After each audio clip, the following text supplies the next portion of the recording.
quiero dar Por la supuesto. bienvenida a las personas que vinieron a esta charla en una fecha distinta a la que la hacemos siempre, la charla. Doy las disculpas porque estaba explicando antes que llegara toda la gente que tuvimos que hacerla así porque el profesor tenía un tope horario y nos interesa que él esté. Los voy a presentar a Vladimir. Vladimir es profesor del diplomado y el magíster en nuestra universidad. Y voy a decir algunas pocas cosas de él que son bastante sorprendentes, Vladimir. Ya me llegó aquí tu pequeño currículum corto, digamos. Vladimir es guionista, fue guionista del Gen Michima, una serie de televisión de ciencia ficción nominada al premio Altazor a Mejor Guión. También es el co-guionista de la serie Divino Tesoro Volver a mí, Canal 13, siendo nominada con la categoría Mejor Guión en los premios Altazor de Chile. Escribe la serie Vida por Vida, Canal 13, 12 años que estremecieron a Chile, Chilevisión, además Minero, una serie regional grabada en Antofagasta, en Chile. Coescribe el guión del largometraje Ventana. Escribió también la miniserie Samudio Perdidos en la Noche de TVN 2015, nominada a la mejor serie a nivel mundial en el Festival de Biarritz en Francia. También es parte del equipo de guionistas de 12 días que estremecieron a Chile 2, la segunda temporada, Chilevisión. El 2017 escribió la serie Taller de Video, CNTV, proyecto regional grabado en Valparaíso, Chile. Durante 2016 trabajó en el desarrollo del proyecto para Fox y Metro Golden Mayer. Actualmente es guionista en la serie Protectoras de un CNTV más Mega, que está en etapa de final de rodaje, y Cromosoma 21, Canal 13, en etapa de escritura de guión. Entre sus proyectos personales está en etapa de postproducción de su ópera prima, película La Furia Rosa, donde escribe y dirige. En el ámbito literario, porque también ha trabajado en la escritura de libros, el año 2013 obtiene el premio al mejor libro de cuentos publicado en su título, que es ¿Qué sabe Peter Holder del amor?, entregado por el Fondo del Libro y la Lectura. El 2016 el libro infantil El gato que nos ilumina, por Editorial Planeta. El 2017 publica la novela Juegos Florales, por editorial, perdón, voy a dejar echar a una persona, por editorial, perdón, de Juegos Juegos Florales, Florales. Emer's Planeta, además del libro infantil La vida secreta de los números, Editorial Planeta, considerado entre los mejores libros infantiles de Latinoamérica según la revista especializada Linternas y Bosques 2019. Y el libro de Crónicas Militantes Rurales, publicada en El Desconcepto. El 2018 publica la colección de cuentos Yo soy un pájaro ahora, editorial Montecerdos. ¿Está bien dicho? Montacerdo. Montacerdos, perdón. Finalista Premio Municipal de Santiago 2019, Fondo del Libro. Ese mismo año publicó Niño Invisible, editorial Veo Verde, Literatura Infantiles, premiado con el Fondo del Libro 2019, Los Palacios Interiores, libro infantil, editorial Planeta 2019, Premio Marta Brunet, Mejor Libro Infantil 2020. Y en marzo de 2021 publica su libro de crónicas En el pueblo hay una casa pequeña y oscura, editorial La Pollera, además de docente en varias universidades. Entonces tenemos una persona que tiene bastante conocimiento en la escritura de libros y el desarrollo de guiones de serie, y por eso lo invitamos a hacer esta charla sobre lo que denominamos con él estas nuevas plataformas que están ocurriendo en el cine hoy día, que ya no solamente están en el gran ecrán, sino que están en nuestro celular, en Netflix, en Amazon y en los computadores. Así que adelante, Vladimir, un gusto tenerte acá y muchas gracias. Ya, muchas gracias, Ricardo, por la invitación. Gracias a todos ustedes también por estar presentes en este día un poco extraño con respecto a lo que son las charlas tradicionales, que son los días viernes, ¿verdad? Así que igual le agradezco la disponibilidad que hayan tenido para poder venir, ¿no? Yo voy a desarrollar un tema que es bastante amplio y bastante más complejo, ¿no? Y que está en constante mutación y dice relación básicamente con las nuevas plataformas narrativas. Entonces, cuando hablamos de estas nuevas plataformas narrativas, y como bien decía Ricardo, es qué pasa con el cine, ¿no? Porque al tiro surge la primera pregunta, es ¿qué pasa con el cine? Con el cine como formato, el cine como lugar, ¿no? El cine como la ficción, en fin. ¿Qué pasa con eso primero? Para entender también qué ocurre con estos otros nuevos formatos. Entendiendo que de pronto uno ve ciertas declaraciones como de Martin Scorsese, por ejemplo, en donde él dice que el cine está muerto, básicamente, ¿no? Como que ve como muy pocas, ¿cómo se llama? Tiene muy poca esperanza con respecto a cuál va a ser el cine del futuro. entendiendo que muchas de las películas hoy en día se están estrenando por las plataformas, no solo por la pandemia, sino que ya era un fenómeno que venía ocurriendo, y la pandemia lo que hizo de alguna forma fue acelerar ese proceso, ¿no? Entonces, muchas de las películas de ficción, incluso documental, nosotros ya las estamos viendo en plataformas. Entonces uno puede decir, ¿saben qué? Ya, perfecto, ¿no? Esto es con la pandemia y a lo mejor quizá una vez que esto termine, vamos a volver a lo de antes, ¿no? Y ahí viene la duda, pues, no sabemos qué va a pasar con esto, ¿no? Entonces, por una parte, vamos a hablar un poco de qué creo yo, ¿ah? ¿no? Y por lo tanto esto es como ficción, porque no sabemos, ¿no? Nadie tiene la bolita mágica como para realmente decir esto va a ocurrir de alguna forma, pero de alguna manera, ¿cuál es mi postura frente a lo que va a suceder con respecto al tema del cine?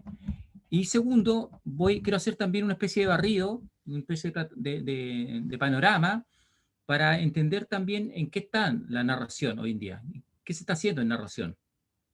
Y a partir de eso, de qué se está haciendo narración, voy a mostrar como pequeño ejemplo, voy a ir mostrando como ciertas situaciones para entender, ¿no? de qué estamos hablando también con estas nuevas narrativas, con estas nuevas formas de narrar y sobre todo con un fenómeno que no es menos importante, que dice relación con el nuevo tipo de espectador o espectadora, ¿no? El espectador ha cambiado, es distinto al espectador que mío o quizás muchos de ustedes, ¿no? Es un espectador un poco más volátil, un espectador que cuesta un poco más atraparlo quizás, ¿eh? Y al mismo tiempo es un espectador con gustos muy definidos. Entonces vamos a hacer esas dos como panoramas, ¿vale? Voy a partir primero hablando un poco de en qué estamos, ¿no? En las panoramas, en qué viene, ¿no? Cuáles son los fenómenos y qué está ocurriendo finalmente en el mundo. Les voy a ir compartiendo un PPT solo para que no me vean, ¿no? Y para que se vea un poquito más visual la cosa, ¿vale? En este PPT, ahí se ve, sí, ahí se ve, ¿no? Me voy al principio. Quiero hacer un pequeño barrido como con respecto a, ¿no es cierto?, estas nuevas plataformas narrativas y las nuevas formas de narrar, ¿no? Eh, Primero, bueno, entender que el cine, ¿verdad?, es este fenómeno. El cine, si ustedes se fijan, siempre ha sido un fenómeno en constante cambio. Desde el formato, ¿no? O desde la manera de contar historias. Porque si uno ve las películas al principio del siglo XX o mediados del siglo XX, son historias muy distintas a las que nosotros contamos hoy en día, el 2021. Pero también fue cambiando el formato, es decir, el celuloide, pues, ¿no? Primero se hacía con cierto material, después con otro, hasta que finalmente llegamos, ¿no es cierto?, al digital. Y hoy en día tenemos un digital en 4K, ¿no es cierto?, ultra mega sofisticado, que incluso simula o emula casi a la perfección la imagen del cine, ¿no? Entonces, hay que entender que el cine siempre ha estado en constante cambio, en constante mutación. La historia han ido cambiando los lugares, han ido cambiando los formatos, ¿no? Los soportes con los cuales nosotros hacemos cine. Pasamos de unas cámaras gigantes a cámaras pequeñitas, ¿no? Pasamos, y ese cambio fue significativo porque permitió también ampliar el rango de historia, porque antes no podías contar cierto tipo de historia porque la cámara no te lo permitía, por ejemplo, ¿no? Yo quería contar una historia submarina, no podía porque la cámara no lo resistía, ¿cierto? Hoy en día las cámaras lo resisten. Quería contar una historia en la Antártica y las cámaras no lo resistían, las cámaras actuales sí lo hacen.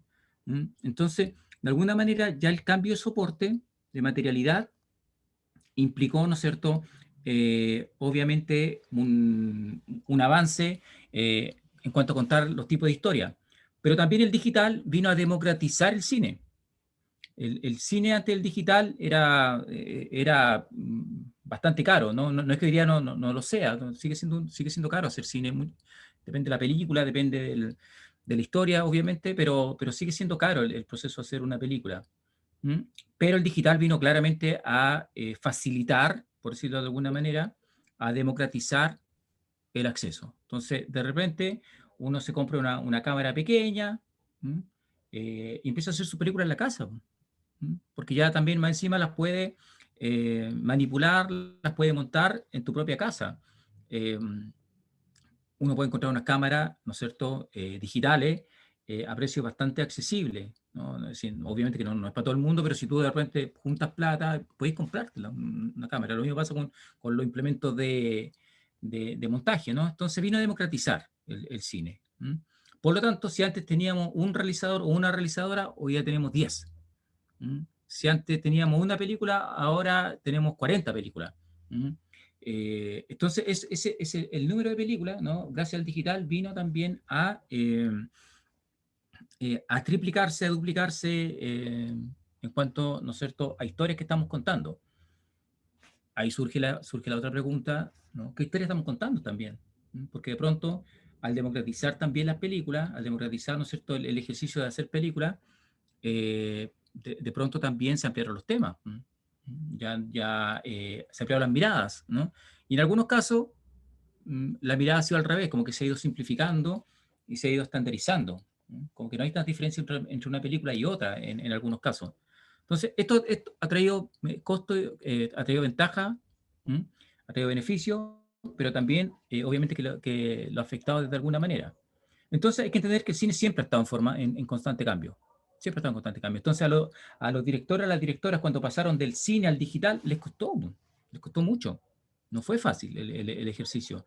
De hecho, hay directores como Quentin Tarantino, que de pronto él dice, no, yo hago películas en cine, no, yo no hago películas, cine significa celuloide, de verdad, yo no hago películas en digital, eso no es cine, ¿no? Y se niega al cine, ¿eh? Siendo que él fue un innovador y un rupturista en su momento, ¿eh?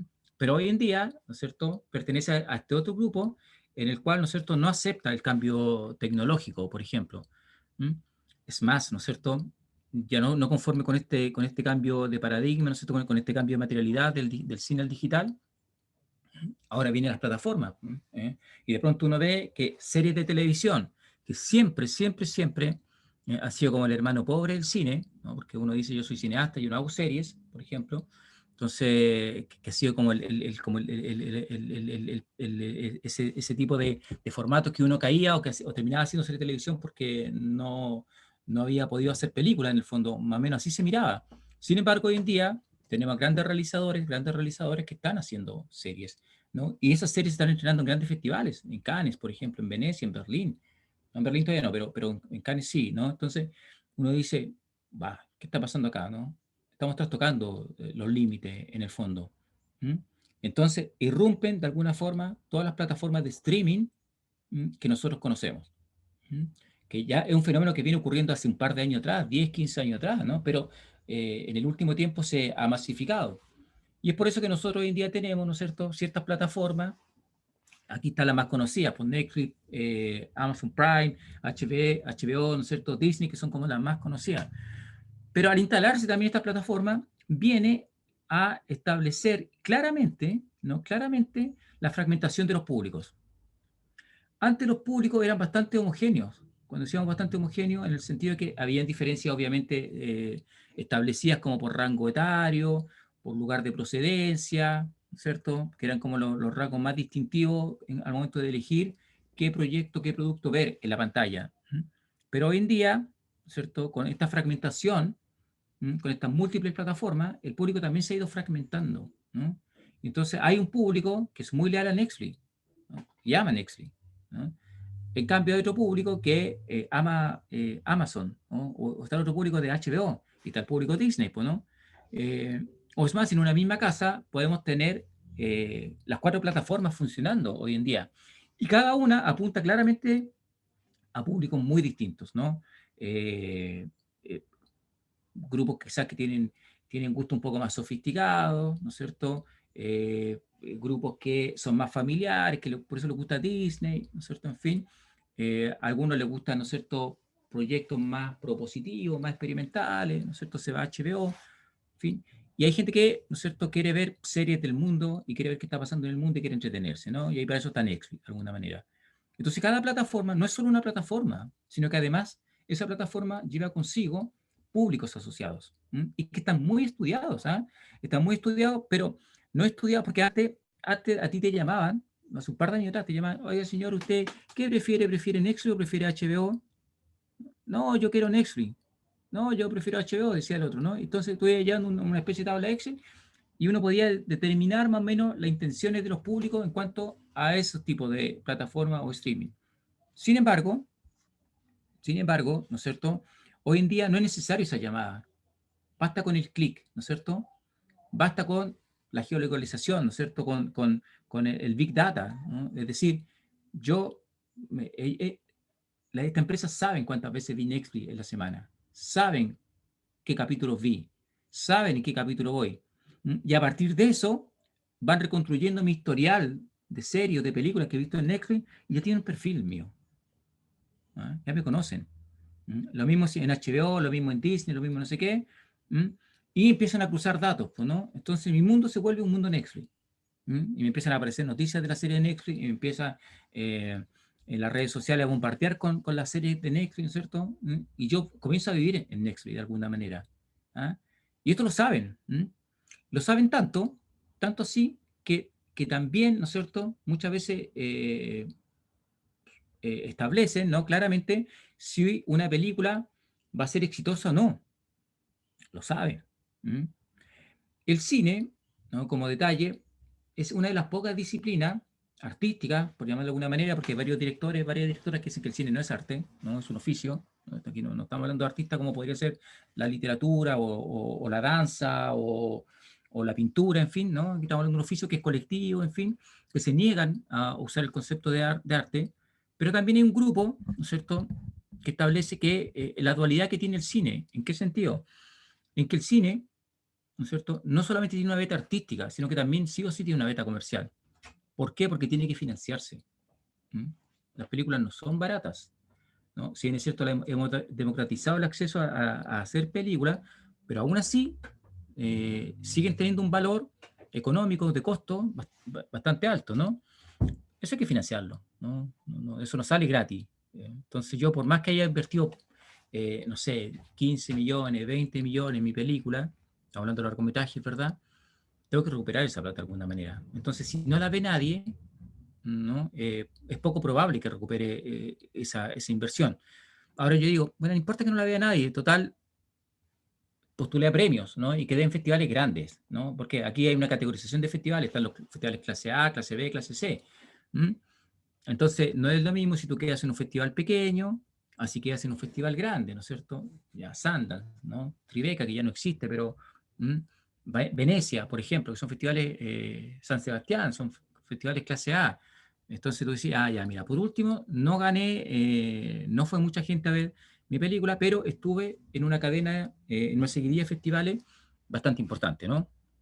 Y eso muchas veces, esos festivales tienen ciertos premios en plata, entonces yo también empiezo a recuperar esa inversión, ¿no es cierto? Entonces el cine es comercial, querámoslo o no. Por lo tanto, la idea es que si yo digo, ¿saben qué? Mi cine no es comercial, ¿no? Está bien, pues, ¿no? Hagamos películas baratas y aún así, para esas películas baratas existen también canales de distribución. Entonces los gustos están súper segmentados. De hecho, es más, mira, por ejemplo, acá hay otras, pues, ¿no? Están así que, no sé, por ejemplo, está Docsville, que es una plataforma solo para documentales. Entonces, si a mí me gustan los documentales, a mí no me gustan ver documentales, ¿no? Está, Docsville, ¿no? Y puros documentales. Eh, a mí me gusta el cine arte, ¿no? No me gusta el cine tan comercial, ¿no? Entonces está Filming, está Movie. Son dos plataformas, dos streaming que nos sirven, que muestran puras películas de cine arte, lo que uno llama cine arte, ¿no? Pero digo, es que también a mí me gustan, en realidad yo trabajo todo el día, me aburro con las películas largas, ¿no? Entonces de pronto a mí me gustan las películas cortitas, ¿no? Entonces está QB, ¿no? Y plataformas similares a QB, que son solo películas cortas, 30 minutos, 20 minutos, 10 minutos. ¿Sí, no? Pensando que hay personas que quieren ver algo, pero que al mismo tiempo no tienen el tiempo suficiente para ver una película que dura 2, 3 horas, ¿no? O está Steam, por ejemplo, que es solo para público fanático de los videojuegos. Entonces, todos los públicos, todos los públicos están sumamente estudiados. Y tienen su propia plataforma. Y ahí donde está el negocio, obviamente, esta plataforma, porque de alguna manera, ¿no es cierto? Yo, si, no sé, pues en una casa, por ejemplo, y si es que tengo los recursos y tengo hijos, ¿no es cierto? Ya voy a tener sí o sí Disney, para que vean Disney, ¿no? Pero a mí, como me gusta más el cine arte, tengo Filming, ya, ¿no es cierto? O tengo Movie. Pero de repente también, como para estar al día en mi clase, tengo que estar viendo lo que está pasando en Amazon y lo que está pasando en Netflix, por ejemplo. Entonces ya tengo 4 plataformas, ¿no? Que si bien es cierto, muchas de ellas los valores no son altos, pero suman igual, pues, ¿no? 5, 6, 7 lucas cada una, por lo menos, 4 lucas, ¿no? Precio por ahí estándar. Y de alguna manera, todo hace pensar que para allá va todo. a estas plataformas, a estos streaming. ¿Ah? Y cada streaming está, como les decía, tiene un público ahí sumamente específico y clarificado. Claro, hay como 50 plataformas, 40 plataformas, ¿no? Y yo podría nombrar varias, ¿no? Aquí nombré algunas solo para ejemplo, ¿no? Está Movistar, ¿no? Que está más cercana a nosotros, incluso. ¿Mm? En fin. Entonces, de alguna forma, las plataformas están y están segmentadas y cada público ahora tiene su nicho. Entonces, eso nos dice que esta idea de la pantalla, ¿no? Y la televisión o la pantalla familiar no están así hoy en día. No están así. En una misma casa tú puedes tener a los cuatro, eh, claro, tú puedes tener a 4, 5, 6 miembros de tu casa viendo distintas plataformas, diferentes cosas. Y nos nombramos YouTube, por ejemplo, que también es otra plataforma con acceso gratuito para muchos de los contenidos, ¿no es cierto? Entonces, el cine, eh, la manera que tiene, ¿no? Porque, por ejemplo, entonces eso me permite a mí, también estas plataformas, me permiten a mí estar actualizado de pronto en ciertos contenidos. Porque antes, ¿no? Cuando digo antes, estoy hablando hace 3, 4 años atrás, no estoy hablando como en la prehistoria. Por ejemplo, si yo quería ver qué estaba pasando con el cine ruso, con el cine chino, con el cine hindú, me tenía que topar con esas películas en festivales. No había otra opción. O sea, yo estaba, es decir, pero para eso tenía que estar en cierto festival, tenía que ir a Valdivia en Chile, Sanfic en algunos casos en Chile también, pero la mayoría, no sé, pues, el Bafisi en Argentina, pero eso significa que yo tenía que ir a Argentina, costear los gastos, la estadía, ¿no? Para ver qué estaba pasando en ese tipo de ciudades, de países, ¿no? ¿Qué está pasando en ese tipo de cine? Pero hoy en día no, pues. Hoy en día yo, a través de estas mismas plataformas, ¿m? Puedo ver solo cine europeo. ¿M? Puedo ver solo cine soviético o cine japonés. ¿Sí? Entonces no tengo para qué no tengo para qué viajar. Ya está la plataforma. Eh, entonces eso también obviamente a mí me facilita porque tengo acceso a películas que en otro contexto o en otra circunstancia no hubiese tenido ningún tipo de posibilidad, ¿no? El otro camino que está ocurriendo mucho y que también está de alguna forma atentando, si queremos decir, si queremos usar esa palabra, contra el cine, son las series de televisión. ¿Mm?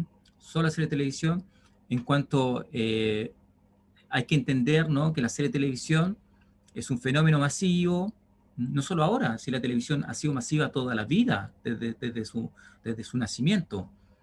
Es decir, por ejemplo, pensar que a principios de los 2000, 2005, por ahí, cuando daban, no sé, Doctor House en la televisión norteamericana, la veían 20, 25 millones de personas cada semana. Es decir, no hay ninguna película en el mundo que 25 millones de personas la vean ese día. No hay ninguna película. A lo más ciertos fenómenos como Titanic o como los Avengers, eventualmente sí, ¿no? Pero el resto de las películas, ni toda su vida logran esa pura audiencia. Entonces uno puede decir, ya, sí, pero era eso, ¿no? Pero vámonos a los 80, ¿no? Lo magnífico. Lo magnífico, para los que éramos chicos en los 80, eh, todo Chile estaba viendo. Todo Chile estaba viendo lo magnífico. Entonces, y en Estados Unidos era un poco lo mismo, ¿no? Entonces la televisión siempre ha sido masiva. No es que ahora sea masiva, no es que ahora la serie de televisión sea masiva, es históricamente han sido masivas. Lo que pasa es que ahora es distinto. ¿Por qué? Porque como están alojadas en estas plataformas, yo puedo ver todas estas series de una si quiero. Entonces se produce una especie que muchos psicólogos ya están atentos a eso, ¿no? Como ciertas enfermedades psicológicas asociadas ¿no es cierto?, al visionado de series, porque hay gente, no sé si ustedes, pero hay gente que no puede parar de ver una serie mientras no llega hasta el último capítulo. Entonces hay gente que pronto en el trabajo trabaja de lunes a viernes, el viernes en la noche, pum, se pone a ver una serie y la termina el domingo en la madrugada. Se manda 20 horas de serie, 15 horas de serie. Y eso es grave, ¿no? Porque también atenta contra la salud física y emocional de las personas. Eso está ocurriendo, ¿no? Entonces, hoy en día, a través de las plataformas, nosotros podemos ver toda esta serie, darnos como ciertos atracones de serie y ver las temporadas completas, ¿cierto? Que en otro tiempo, en otro contexto, hubiese sido también imposible, pues no esperar el semana a semana, que algunas series todavía lo hacen, ¿no? Pero la mayoría, los tiran nomás, ¿no? La red. Y si lo miramos desde el punto de vista narrativo, y aquí esto es bien polémico lo que voy a decir, ¿no? Seguramente a don Ricardo se le va a caer la otra mitad del pelo que le queda, es que hoy en día muchas películas de verdad son muy poco atractivas, muy poco atractivas, ¿no? Si uno analiza de las películas que están bien, que uno está viendo y que llegan a los festivales o que llegan a obtener ciertos premios, son muy pocas, que son realmente interesantes, pues, ¿no? Por ejemplo, uno ve Nomadland, ¿no? Que de verdad es una gran película, ¿m? Pero de ahí, ¿no es cierto? Está Drunk, quizá, ¿no es cierto? Después por ahí estará, no sé, otra película más por allá, ¿no es cierto? Tres, cuatro películas, ¿no? Que son realmente interesantes y propositivas desde del punto de vista narrativo, ¿no? Que te invitan a nuevas miradas, a nuevas propuestas cinematográficas. ¿No? Son muy pocas. ¿Y dónde realmente está la innovación hoy en día en narrativa? En las series, ¿no? Las series están experimentando mucho más en narrativa que la misma película. ¿Por qué? Porque la serie te permite multitramas, te permite profundizar en personajes, te permite arcos narrativos mucho más profundos y más prolongados en el tiempo. Te permite conocer, ¿no es cierto?, a personajes secundarios que muchas veces las películas se pierden, que uno dice, mira, ese personaje está ahí solo para ayudar al protagonista. En la serie podemos desarrollar ese personaje, armarle un arco y ver lo que está pasando con ese personaje. ¿Mm? Te permite también innovar temporalmente. Hay series que uno nunca sabe si lo que está pasando o lo que está ocurriendo está en un presente, está en un pasado, está en un futuro o está en una realidad alterna. Por ejemplo, como en el caso Soprano, que es una de las grandes series eh, a nivel, ¿cómo se llama? A nivel mundial, ¿no? Es un fenómeno cultural, ¿ya? Y es un fenómeno de estudio.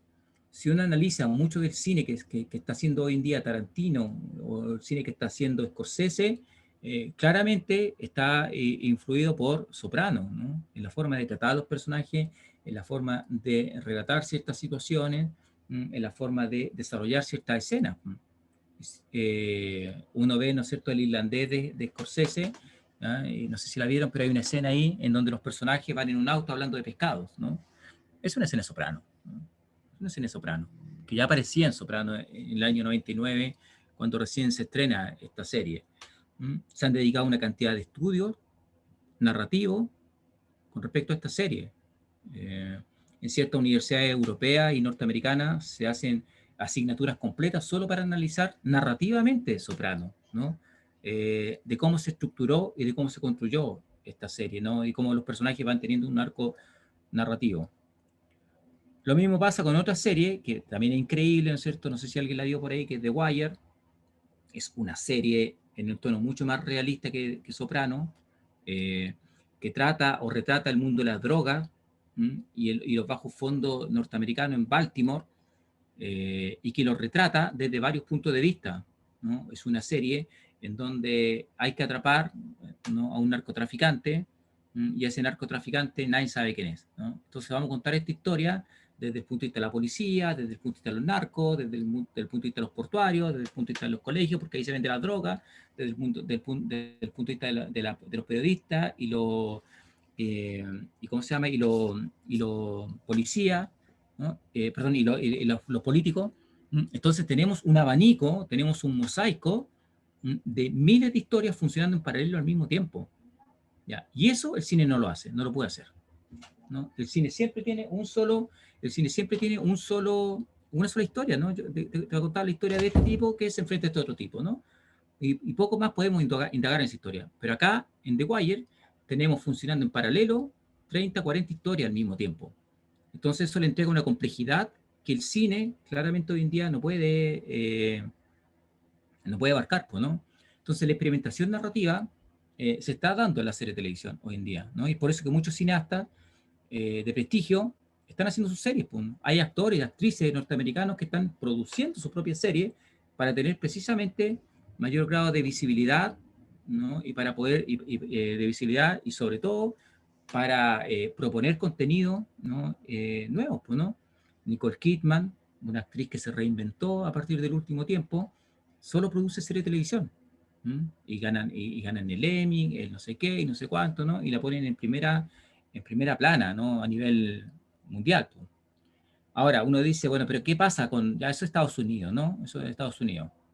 Pero, por ejemplo, no sé, acá en Latinoamérica, y aquí está, hay una imagen de una gran serie que la pueden encontrar liberada en YouTube, los capítulos que se llama Ocupas, ¿no?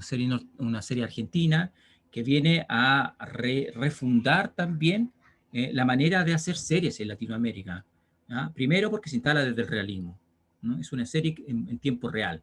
Es una serie y urgente porque trata básicamente o toma un hecho puntual en Argentina, que es el corralito, que cuando en el gobierno de la Rúa, si no me equivoco, antes que asumiera Kirchner después, ¿no es cierto?, en el gobierno argentino, se puso un corralito en donde mucha gente perdió su ahorro de toda la vida y al mismo tiempo perdió sus casas. Entonces mucha gente que quedó en la calle en Argentina.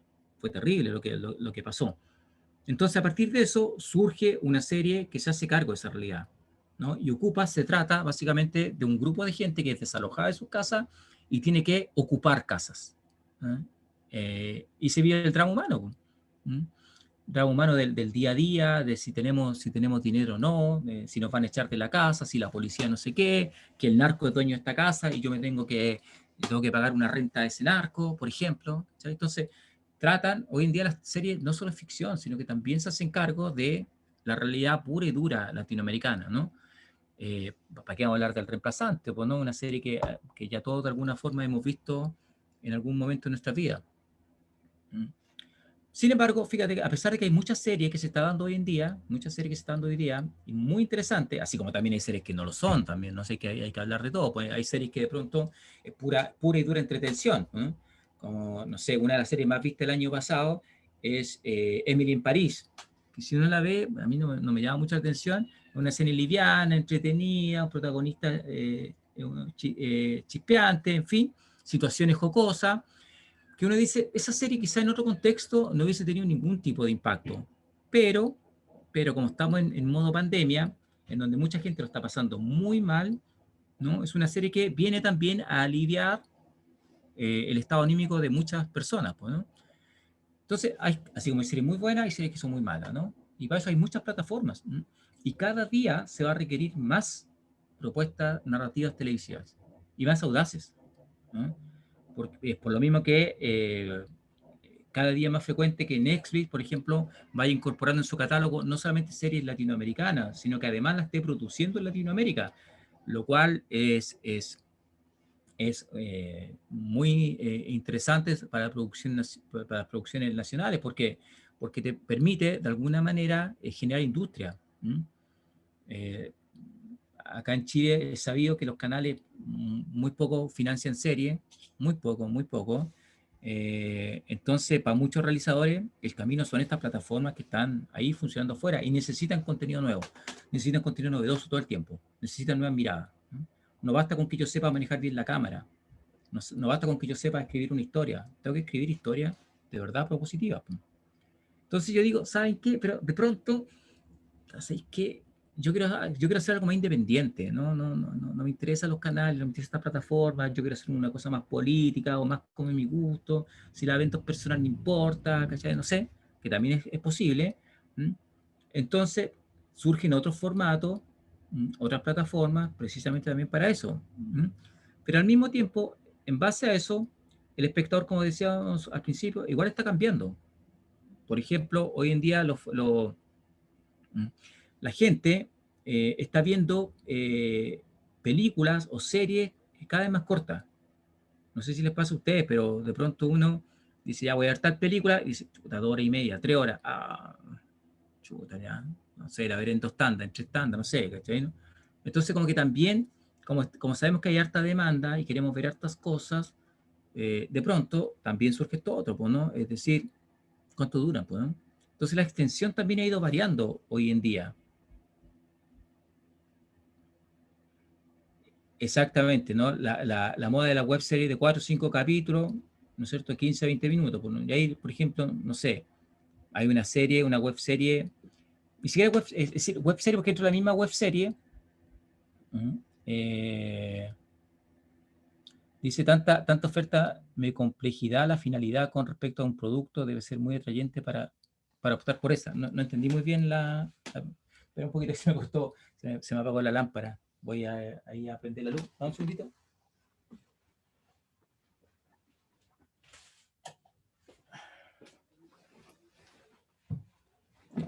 ahí, perdón.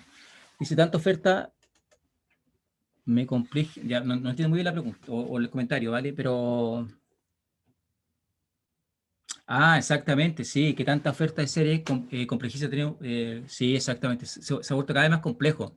No sé si le pasa a usted, pero de pronto a mí me pasa, ¿no? De repente, solo en elegir lo que quiero ver, ya se me fue una hora, se me hizo tarde y digo, ya, sé que no voy a ver nada, ¿no?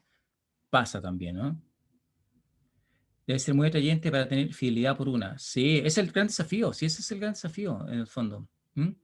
Es decir, fíjate que de alguna manera todos podríamos ser series o películas, pero el problema es la fidelidad, pues, ¿no? Si la van a ver o no nuestros públicos. ¿Mm? Que es un tema no menor, vuelvo a insistir, en el audiovisual, ¿vale? No es no menor porque, insisto, ¿no? Acá nosotros muchas veces mucho el cine actúa como de espalda al público, aunque no me importa mi público en el fondo, ¿no? Si la ven dos o tres personas está bien, pero igual eso genera, ¿no es cierto? El otro problema, ¿no? Es el financiamiento, ¿no? ¿Cómo financio mis películas? ¿Mm? Entonces, por ejemplo, acá la imagen que está acá en pantalla es de una web novela, mira, una web novela, que es una variación de la web serie, pero ahora en formato teleserie, es decir, teleseries por internet, por YouTube, de capítulos cortos, de capítulos de 5 o 7 minutos, máximo 15, ¿no? Porque también hay estudios con respecto a eso, es decir, cuánto tiene que durar un capítulo de una web serie o de una web novela por internet. Entonces uno dice, bueno, ¿cuánto tiene que durar? Los estudios dicen que para adquirir fidelidad de tu público, ojalá que no sean más de 7 u 8 minutos. ¿Mm? Máximo 15. Porque si al minuto 8 tu público se empieza a aburrir, se fue de tu web serie o tu web novela.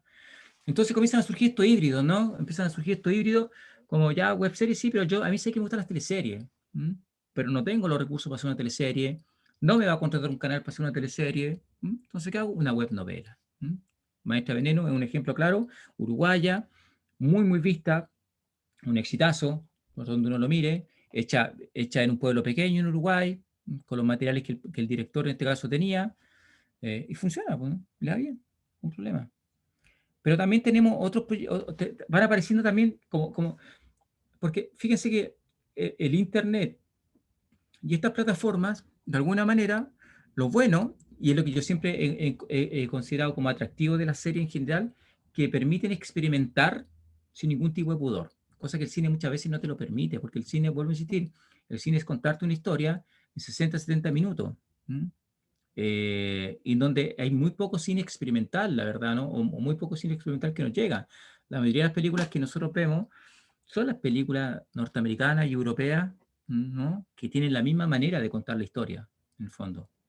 Entonces, por ejemplo, acá no hay otra serie cortita de 15, 20 minutos cada capítulo, se llama El Colapso, una serie francesa no sé, no recuerdo si son 8 capítulos o no, contada en un plano secuencia, ¿no? Y que trata básicamente o retrata el día antes del apocalipsis, como económico, ¿no? Los mercados económicos cayeron, no hay nada para comer, no hay plata en los cajeros, no hay alimento en los supermercados, ¿cierto? Y empieza el colapso de la sociedad actual, del mundo actual, ¿no? Entonces esta serie son capítulos 15 minutos, pero intenso, plano secuencia, muy bien filmado, muy bien coreografiado, ¿no? Increíble, por ejemplo, ¿no? Que es una serie que es un formato que como tiene mayor libertad, por decirlo de alguna manera, yo también puedo experimentar mucho más desde la narración. U otra serie que yo la encontré, pero notable, sobre todo por el ejercicio más narrativo, el ejercicio narrativo. Una serie que se llama Calls, que también es francesa, los franceses nos llevan la ventaja en ese sentido a nosotros en cuanto a la experimentación. Nosotros los chilenos somos bien conservadores al momento de contar historia, somos bien pacatos, la verdad, muy poco propositivos en general. En cambio está esta serie que es Calls, como llamadas en el fondo, y que son series son capítulos de 4 o 5 minutos más o menos, y que son pantalla en negro, ¿no? Es una pantalla en negro, en donde lo único que escuchamos nosotros son llamadas telefónicas como los números de emergencia de la policía. Entonces, mediante las llamadas reales, ¿no? No llamadas ficticias, llamadas reales, en donde gente no sé, me van a matar, me están golpeando, no sé qué, y te cuento una historia en 4 o 5 minutos, donde no estás viendo nada, eh, entonces viene a complejizar lo que nosotros entendemos por series, pues, ¿no? En el sentido de que uno tiende a pensar que las series hay que verlas, ¿no? Y cierto, ¿no? Es como uno dice, "Voy a ver una película", como que el cine se tiene que ver, pero también está lo otro, pues, ¿no? Pero ¿por qué yo no la puedo escuchar? Solo escuchar y no ver. Entonces te plantea por lo menos esa pregunta. Esta serie fue un hitazo en Europa el año antepasado, tanto es así que se hizo un remake en Estados Unidos. A los gringos les encanta hacer remake de proyectos exitosos, pues, ¿no? En fin, siguiendo en internet, ¿no? Siguiendo por ahí en YouTube, ha ocurrido que, fíjate, hay muchos cineastas que, como en la imagen que muestra acá, ¿no es cierto?, de un cortometraje de Nacho Vigalondo, no sé si lo han visto ese corto, eh, es como radioteatro, sí, sí, como radioteatro, exactamente, es como radioteatro. Pero no es radioteatro, no es radioteatro, porque para que sea radioteatro tiene que eh, emitirse por radio, ¿no? Acá se emite por televisión. Entonces, funciona como radioteatro, pero en el fondo es televisión, ¿no? Entonces es una mezcla, hay una mixtura, es un híbrido, ¿no? Entonces, por ejemplo, lo que han hecho muchos cineastas, y cada vez más, ¿ah? Dice, yo quiero hacer una película, pero no tengo plata para hacer las películas, ¿no? Entonces, ¿qué puedo hacer? Pequeños cortos que tienen que ser muy propositivos estos cortos, en cuanto a temática, innovadores, ¿m? Y los tiro por la red, ¿no? Los viralizo, ¿no? ¿Qué pasó con Nacho Vigalondo? Que es un cineasta que empezó a hacer cortometrajes con uno o dos personajes, muchos era el mismo el actor, porque era actor también, entonces él escribía, él actuaba, él dirigía, ¿no? Y le pedía a algún amigo por ahí que le hiciera la cámara. ¿Mm? Y estos cortos, ¿no? Si ustedes lo buscan por ahí por internet, son muy interesantes, rozan el absurdo, ¿no? Pero están bien hechos, muy bien actuados también. Eh, Como este personaje que aparece en pantalla, que un día despierta y se da cuenta que tiene un otro yo en un universo paralelo. Y cada vez que habla, se va multiplicando otro universo paralelo. Y cada vez que habla, se va multiplicando otro. Entonces, de repente en pantalla tenemos 4 o 5 personas que están en diferentes universos paralelos. Pero es el mismo actor que está en el mismo lugar. ¿Ah? Pero da la sensación de que efectivamente está en un universo paralelo. Ingeniosa la historia, ¿no? Obviamente que no va a cambiar la historia del cine, la historia, pero es ingeniosa, ¿no? Y lo que nosotros buscamos en Internet muchas veces es ingenio, novedad, frescura. Y el Internet lo permite. Entonces hoy en día Nacho Vigalondo lo que está ocurriendo, lo que hace es que está haciendo películas en Hollywood, está dirigiendo películas en Hollywood. De hecho, el año pasado dirigió su primera serie para HBO, ¿no? Una serie de terror, con los géneros que él maneja y que a él le gusta, bastante exitosa. Otros lo que hacen también es como pequeños cortometrajes, como el que aparece acá como Mamá, que es un cortometraje, dura 2 o 3 minutos, que es casi como un teaser, la verdad. Un teaser es como un promo, un promocional de una película. ¿Mm? Entonces, acá en esto se trata básicamente de dos niñas, ¿no? Que una está durmiendo, llega la hermana chica, o la hermana grande, perdón, una hermana llega, le dice, la despierta y le dice, levántate, levántate, tenemos que irnos, que mamá está aquí, ¿no? Chuta, entonces tú te imaginas que mamá, no sé quién es esa mamá, pues, ¿no? Como que al tiro te establece una especie de misterio, las dos chicas se levantan, se van corriendo, ¿no? Huyen por esta casa, y de pronto vemos a la madre, que es una especie de fantasma, ¿no? Una calavera, una cosa así, un espectro. Pum, corte, se acabó. 2 minutos. ¿Mm? Pero ¿cuál es el objetivo de este corto? Es precisamente que la gente lo vea, pueda recaudar plata, y hacer la película después. Y tanto es así que, por ejemplo, muchas veces hay directores o directoras que están buscando material en YouTube, en Internet. Entonces, este director tuvo la suerte que se encontró con Guillermo del Toro, le gustó la idea, ¡pum!, la produjeron la película. Se llama Mamá, se llama Mother. ¿Ya? Una película de terror producida por Del Toro, hecha a partir de un cortito pequeñito, ¿no? O lo que pasó con Whiplash, que es un corto, pues, y fue tanto el éxito que tuvo Whiplash, ¿no es cierto?, en Internet, que finalmente se hizo la película y la película le fue de la misma manera, ¿no? Fue un exitazo. Lo mismo pasa con los primeros cortos de Taika Waititi, ¿no? Y que ahora está dirigiendo películas de superhéroes en Hollywood, por ejemplo, ¿no? Y él venía de Nueva Zelanda. Entonces, también esto es lo que permitió esta democratización de las plataformas, ¿no? Como son gratuitas, están ahí, pero ¿qué se necesita siempre? Ingenio, darle vuelta, ¿no? La misma historia ya no están funcionando. Y esto también nos lleva a otro fenómeno que también se ha producido mucho actualmente, que son tres conceptos que se parecen un poco, y que son las transmedia, las crossmedia y las multiplataformas. Aquí llamamos una transmedia, ¿no? Que son distintas historias, ¿no es cierto?, pero que están en plataformas distintas. ¿Qué significa eso? ¿No? Como, por ejemplo, no sé, Harry Potter, que el más conocido es Harry Potter, ¿no? Entonces Harry Potter está en versión libro, en versión película, en versión juego, ¿cómo se llama? Videojuego. Hay un mundiales de estos juegos, no me acuerdo cómo se llama el juego que juega Harry Potter. Está en diferentes plataformas, ¿no? Digital, escrita, obras de teatro, en fin. Eso es un transmedia, ¿no? Es una misma obra que está, ¿no es cierto?, en distintas partes de la obra, en distintos tipos de formato, ¿no? Quidditch, exactamente. Quidditch, exactamente. De hecho, hay mundiales de Quidditch, pues, ¿no? También. ¿Ah? Para diferenciarlo un poco de la cross media, son como contar una sola historia, pero por partes y en diferentes plataformas. Hace un tiempo atrás había una serie eh, muy interesante, eh, creo que la dirigía Oliver Stone, ¿no? Y esta serie funcionaba con estos, ¿cómo se llaman? Estos códigos, ¿cómo se llaman estos códigos que tú pones en el celular y ves un código? Gianfranco tiene que saber. Estos códigos de barra, pone que tú pones el celular y te aparece la información. ¿Ah? Entonces, era una serie hecha en códigos que estaban puestos en diferentes lugares de la ciudad, en este caso Nueva York, ¿ah? Código QR, exactamente. Códigos QR, ¿no es cierto? Es como dice Héctor también. En códigos QR, y a partir de esos códigos de QR estaban puestos en diferentes partes de la ciudad, ¿no? Y la gente lo que tenía que hacer es buscar la historia en esos códigos QR. Entonces, si yo quería saber el final de mi historia, tenía que encontrar el QR, así como casi como cazar Pokémones. ¿Eh? Y la continuación de la historia después seguía en otra plataforma, que en este caso podría ser en YouTube, podría ser un libro, podría ser una revista, podría ser un cómic, ¿no? Entonces el cross media es una misma historia contada por diferentes partes, pero en ¿cómo se llama? En diferentes plataformas, pues, ¿no? Y en cambio la multiplataforma es la misma historia, pero en distintas plataformas, ¿no? Entonces, por ejemplo, no sé, está Harry Potter, de nuevo, pues, hay varias obras que funcionan eso. Yo nombro Harry Potter, pero está El Señor de los Anillos, está Star Wars, sobre todo aquellas franquicias que tienen muchos seguidores, ¿no? Y que la misma obra, pues, ¿no?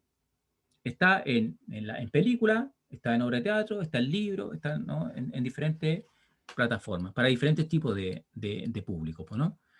Entonces, este es un fenómeno que está ocurriendo mucho hoy en día, pensando precisamente en lo que decíamos, pues, ¿no? En esta idea ¿cómo se llama? ¿No? Esta idea de las múltiples plataformas en donde se da una historia. Y acá surge otra cosa que es un fenómeno muy interesante, muy interesante, ¿no? Que algunos estudiosos de la estética, de la estética de Internet, le llaman el prosumidor, ¿no? ¿Y qué es el prosumidor? Son productores consumidores al mismo tiempo. Si yo soy un consumidor de estos productos, pero no quedé contento con el final de Harry Potter, ¿no? No me gustó el final de Harry Potter, o no me gustó el final de Nomaland, o no me gustó el final de, no sé, El Gambito de Dama, por nombrar cualquier cosa, ¿no? Y hago mi propia historia con eso. Entonces yo produzco mi historia. Entonces yo empiezo y aquí aparecen los fandom, los fanfiction, en donde yo empiezo a escribir mi propia versión de la historia, ¿no? Y la viralizo en el fondo también, ¿no?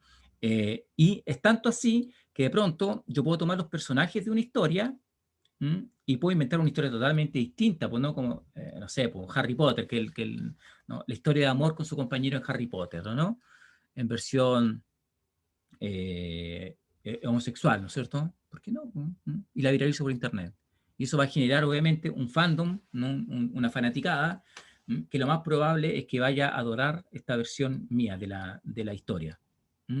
Es más, fíjate que como han ido apareciendo diferentes aplicaciones también,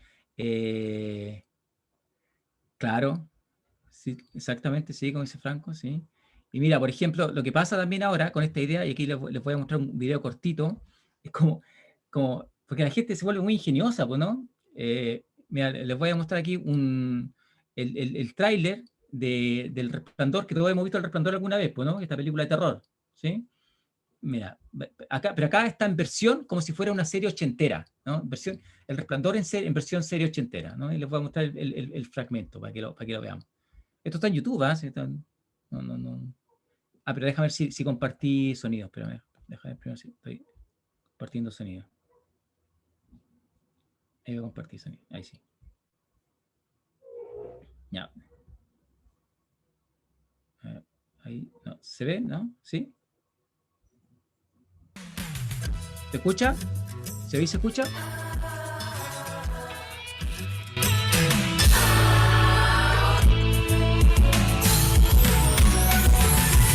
Whatever happened to predictability? The milkman, the paperboy, evening TV. Did I get delivered here? Somebody tell me, please. This old world confusing me. Clouds as mean as you ever seen. And a bird who knows you're true. Then a little voice inside you whispers, don't sell your dreams so soon. Everywhere you look, there's a heart, a hand to hold on to. Everywhere you look, there's a face of somebody who needs you.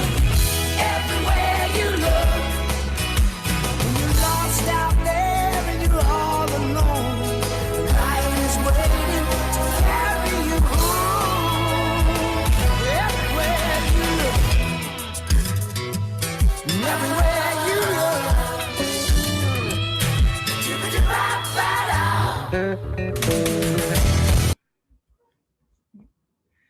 Ahí,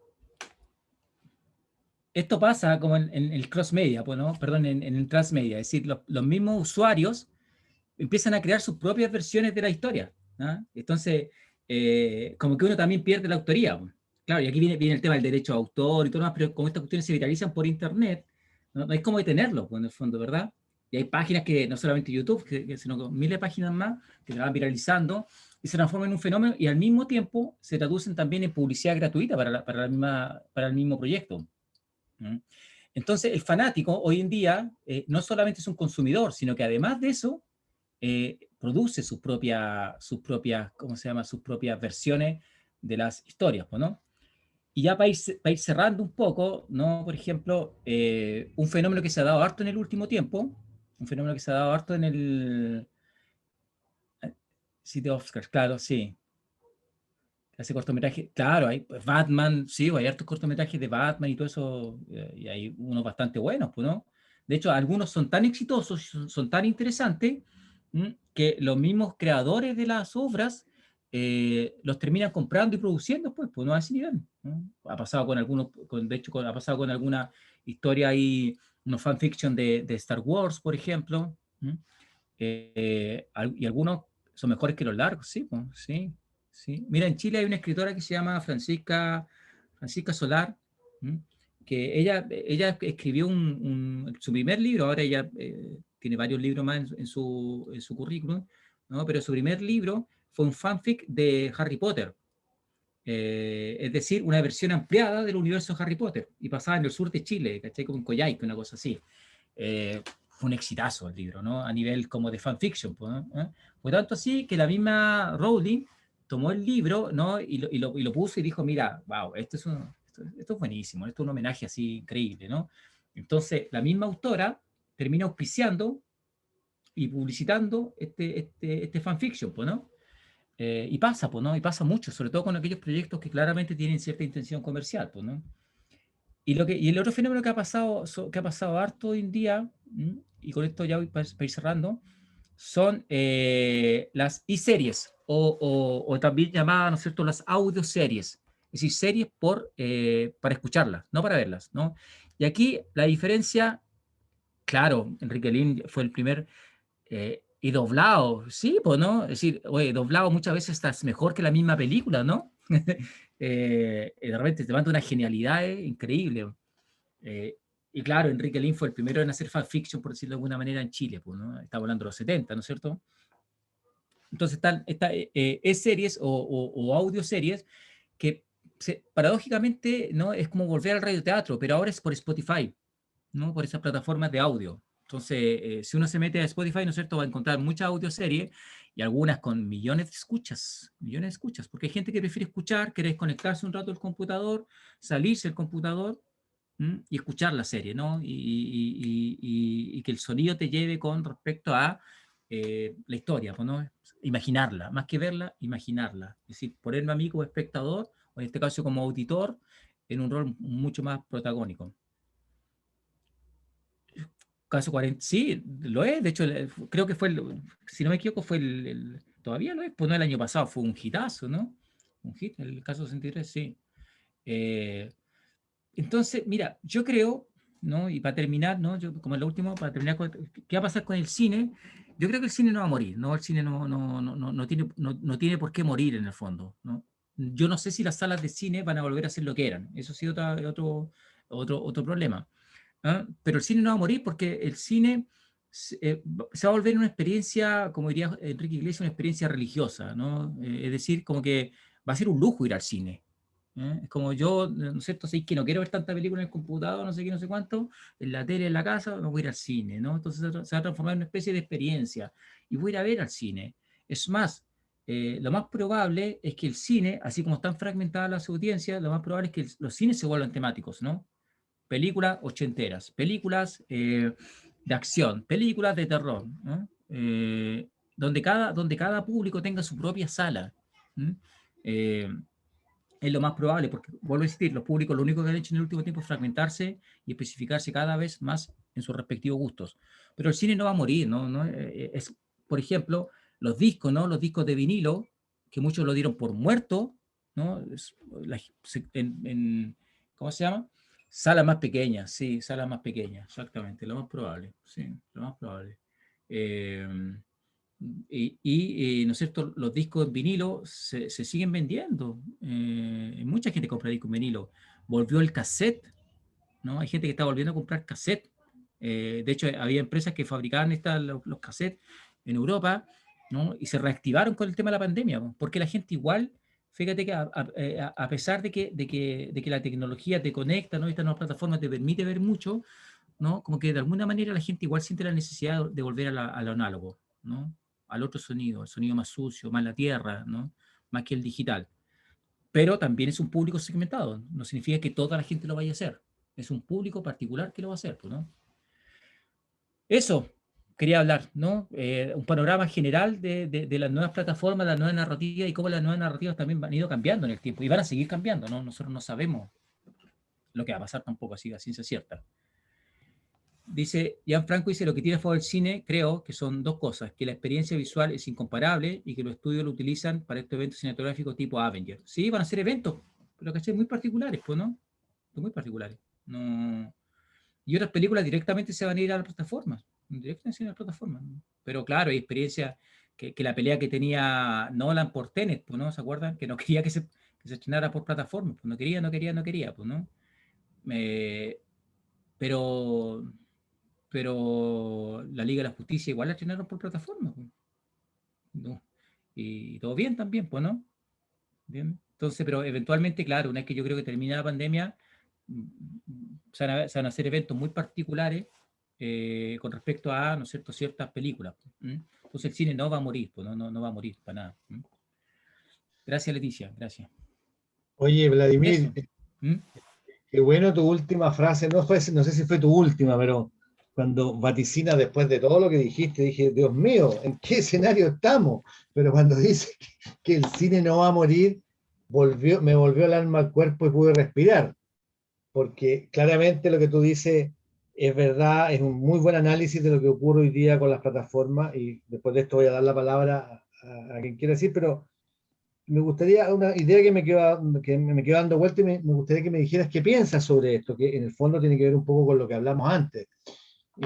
claro, este es un cine que de alguna forma tiene que ver con el concepto de industria y entretenimiento, que el cine tiene que ser algo que entretenga, que es lo que tú dices, necesita de dinero para producirse, es un espectáculo, está esa vieja discusión si el cine es arte o no es arte, pero se produjo después de las vanguardias del mitad del siglo pasado, un cine de autor, un cine que buscaba, estoy pensando en seres que ya son casi prehistóricos, los Godard, los Truffaut, en el cine francés, en el neorrealismo italiano, que de alguna forma el neorrealismo italiano inundó la cinematografía mundial y produjo y le dio la posibilidad al cine pobre, al cine del tercer mundo, de hacer un cine que no era pensado con grandes explosiones y grandes espectáculos, sino que un cine que volvió a la vida, a la natural. E incluso estoy pensando en Nomadland, la película que ganó el Oscar, que yo dije que raro, cómo la industria premia una película que es de alto contenido social y crítico. Hay una profunda crítica a la sociedad norteamericana en esa película. Entonces, ¿no será que un poco que las plataformas se han ido, o este nuevo escenario que se dio por una cosa natural, es como algo en lo que se están atrincherando las majors o este negocio antiguo del cine para seguir produciendo este espectáculo donde se va a comer cabrita y no se piensa? Y no se piensa. El cine siempre y esto a lo mejor será porque soy más viejo, no tengo idea, pero para mí el cine es un acto donde yo voy a reflexionar, además de entretenerme, pero voy a reflexionar. Voy a tratar de que me entreguen un discurso donde yo voy a crecer. No solamente a ver superhéroes que vuelan, donde hay explosiones, y qué sé yo, y tal vez la gente, no digo que ese cine no tenga que existir, pero ¿no te pasa un poco que tal vez es como el último producto donde las majors o el dinero o el mundo del gran negocio del cine se está refugiando en esto que tú dices que lo encuentro un poco patético, esto de que se estudie la audiencia y se sepa que a este le interesa esto, a este le interesa en todo, entonces yo hago un producto para esa persona y ya el cine en alguna manera pierde esta idea de reflexión, de humanizarnos, como la película Homeland, ¿cachai? Sí, mira, ahí pero yo también al revés, ¿no? Yo creo que efectivamente todos estos majors, ¿no es cierto? Lo que están haciendo están expandiendo su dominio, ¿no?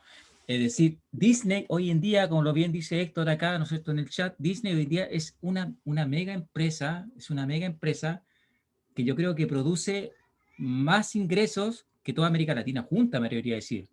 Estamos hablando a ese nivel, ¿cachai? ¿No? Es decir, Disney es un estado entero ya, y no hay nada que hacer contra eso, ¿cachai? Sin embargo, esa es la gracia que tiene Internet, porque Internet hoy en día es el estado de resistencia, ¿cachai? Internet se plantea como estado de resistencia, por eso viene partiendo de esta idea de los fanfics, ponte tú, que es tomar obras que existen, que yo debería pagar derecho de autor por eso, y no lo hago, pues, ¿no? Y hago mi propia versión de esa historia, pues, ¿no? Y hago Harry Potter gay, ¿cachai? No sé, por ejemplo, hago Star Wars, ¿no es cierto?, en versión de algún personaje que fue muy menor en la historia, ¿no? Por nombrarte algunos, pues, ¿no? Pero hoy en día, efectivamente, Internet es un espacio de resistencia a estas majors, ¿no? Y muchos productos que están saliendo desde ahí, pues, hay mucho cortometraje, hay muchas webseries, como yo te mostraba solo el caso de Maestra Veneno nomás, ¿cachai? Que es un solo caso, ¿no? Pero hay muchas otras webseries que están ahí funcionando y que funcionan también como este espacio ¿no? Como de resistencia, ¿cachai? ¿No? Están ahí. Entonces, Disculpa lo que dice Patricia ahí un poco. Si me dan solo lo que me gusta, ¿cómo empatizo con otras realidades, cachai? Es que ese es el punto, ¿no? Mira, ojo, yo no es que yo esté defendiendo las majors, ¿vale? Sí, No, si yo lo sé, maestro, por favor. Sí, pues, lo que pasa es que tu clic le está dando el gusto a ellos, ¿cachai? Lo que tú ves, lo que tú seleccionas en tu computador, en tu celular, le está dando la razón a ellos, ¿cachai? Entonces, bueno, ya venía el viejo adagio, pues, ¿no? Divide para gobernar, pues, ¿no? Tú necesitas ¿cómo se llama? La audiencia segmentada, pues, ¿no? Porque es la única manera que no se junten, ¿no? Y tú puedas generar productos para esa audiencia, pues, ¿no? Entonces, te pasa, ¿no? No sé si le pasa a ustedes, de repente le interesa algún tema y por arte de magia te empiezan a aparecer mucha publicidad sobre ese mismo tema, ¿no? Reportajes, noticias, no sé qué, en Twitter, en Facebook, en todos lados, pues, ¿no? En Instagram. te tienen súper controlado. Súper De hecho, controlado. No, se me viene a la cabeza una frase que no sé si se le atribuyen a Marcuse, pero que dicen que es antigua, que la acción del capitalismo es tan corrosiva que cuando quiere destruir algo lo promueve. sí, pues. Entonces, me apareció eso ahora, ¿me entendí? Sí, sí. Bueno, abro el tema a las preguntas. ¿Quién Un quiere hacer comentario, no sé, lo que quieran, pues, un ¿no? comentario? A ver, por favor. Ahí Leticia quiere decir algo. Dale, Leticia.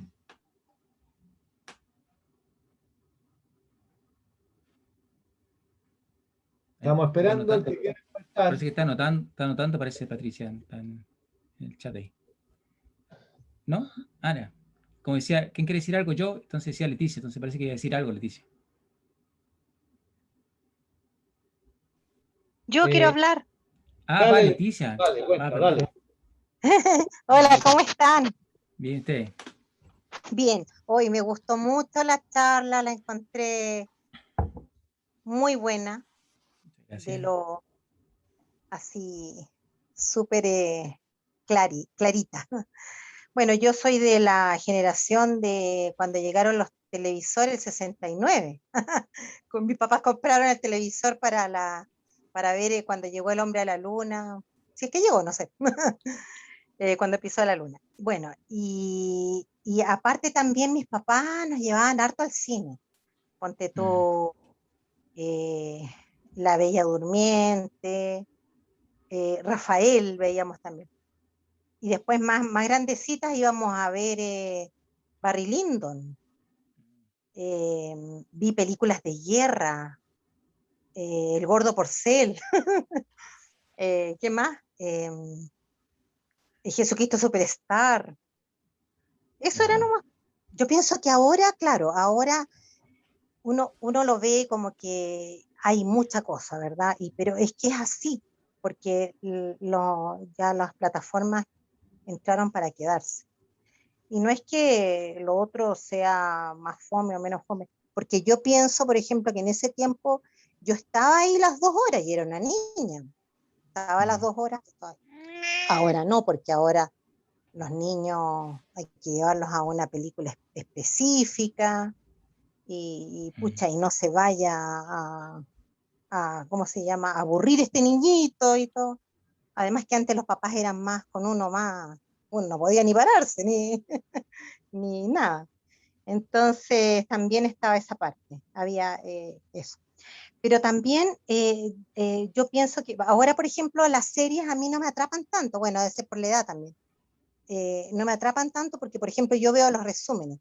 De repente no tengo tiempo, yo soy profesora, no tengo tiempo para ver series.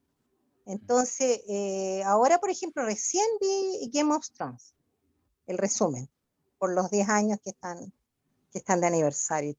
Y me gustó bastante. O sea, bueno, bastante predecible generalmente, pero entretenida.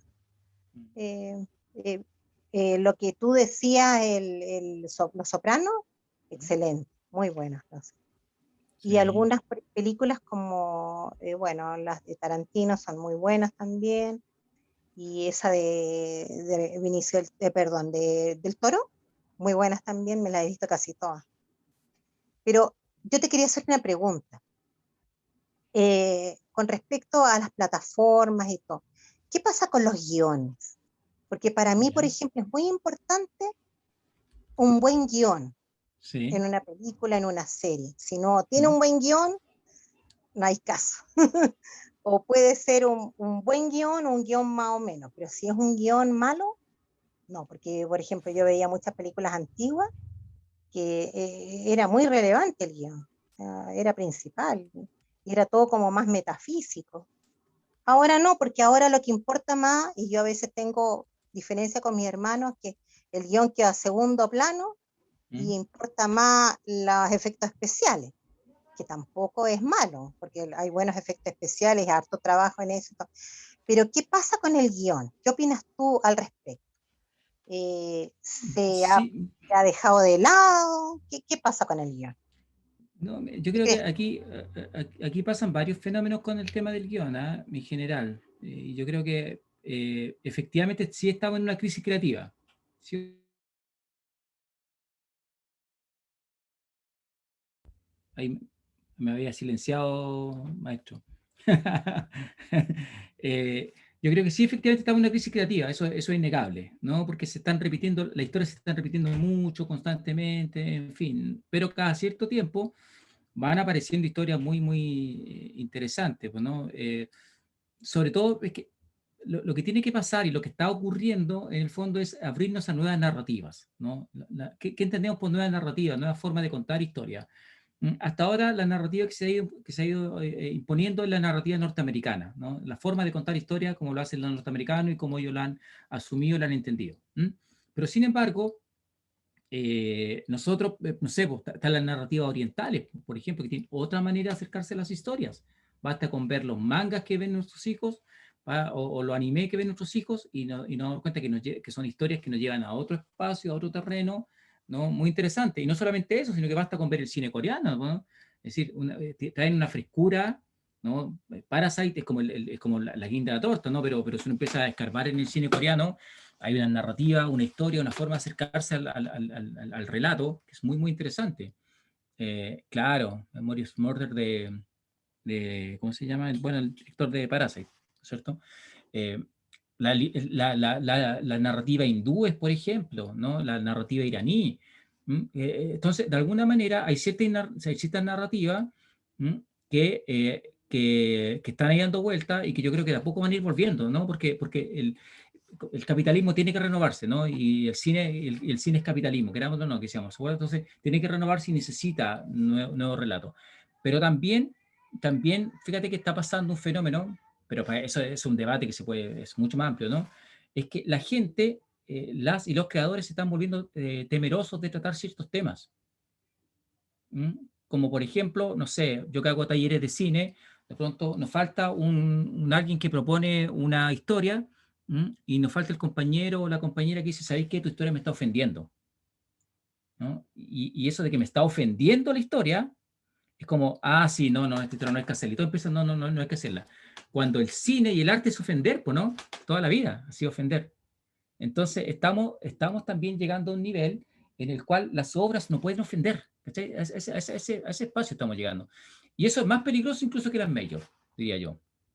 Porque coarta la libertad de expresión, ¿no? Y el arte es transgresor, históricamente lo ha sido, ¿no? Estoy hablando temáticamente, esto con esto no estoy diciendo justificando el abuso ni nada por el estilo, ¿vale? Para que no se vaya por ese lado. Pero es transgresor, ¿no? Entonces, y a mí me pasa en los talleres como que las historias se están repitiendo, ¿no? Todo el rato la misma historia, el mismo relato. Entonces, por muchas plataformas que hay, la historia es la que se repite. Entonces, ahí yo creo que hay una crisis profunda, ¿no? ¿Cuánto va a durar? No sé. ¿Cuánto va a durar? No sabemos. Mira, la otra vez nosotros hablábamos con unos productores de HBO, y el tipo nos decía, ¿no? Oye, pero en Chile igual existen varios guionistas, directoras, directores. Y él decía, ¿sabéis que honestamente no hay guionistas chilenos? No hay directores chilenos, ¿no? Pero vamos a decir, mira, este estuvo allá. Sí, pero a nivel propositivo, no están proponiendo historias. No estamos proponiendo historias. ¿Por qué? Porque somos muy timoratos, ¿no? Al momento de proponer nuevos relatos, ¿no? Y hay zonas donde no nos queremos meter, ¿no? Y no nos metemos, ¿no? en esa zona.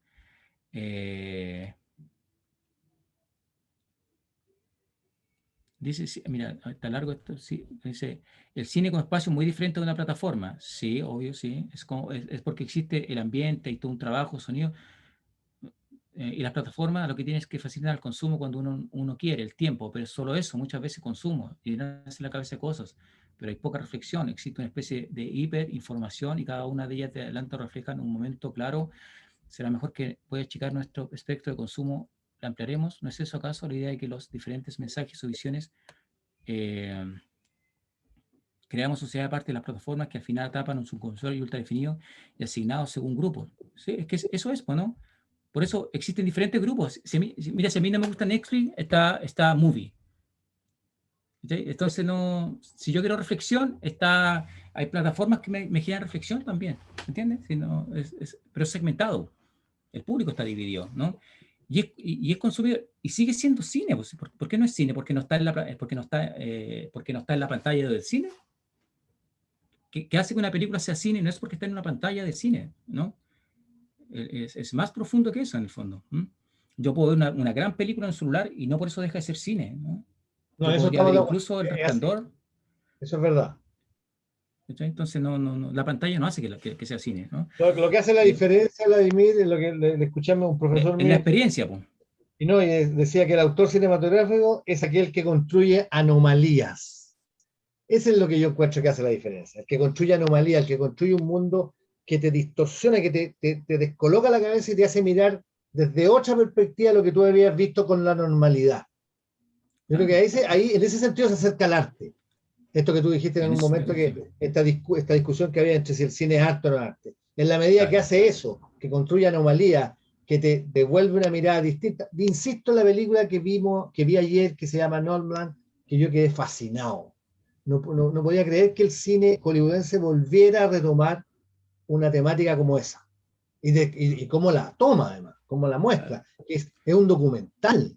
O sea, los personajes que están en esa película hay 4 actores y el resto son personajes de verdad, reales, de la investigación. Sí. Eso es maravilloso. Entonces, ahí hay una anomalía.